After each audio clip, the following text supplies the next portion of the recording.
I'm Candida Moss, Professor of New Testament and Early Christianity at the University of Notre Dame.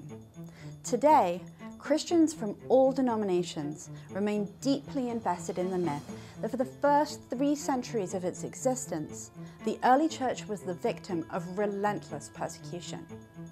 But contrary to traditional church teaching and popular belief, Christians were not systematically tortured and killed by the Romans merely because they refused to deny Christ. Rather, these stories were exaggerated, revised and forged, often centuries later, and the history of the church was reshaped in order to combat heresy, to inspire and educate the faithful, and to fund churches.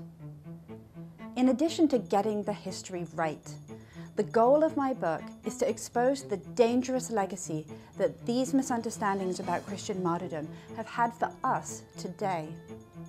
The rhetoric of martyrdom and persecution persists, especially in the language of the religious and political right.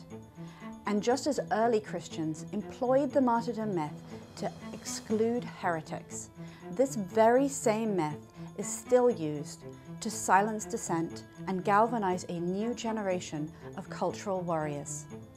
We can see this in statements by Christian leaders, speeches by politicians, and the rhetoric of media pundits who claim that they are being persecuted in the way that Christians have always been persecuted.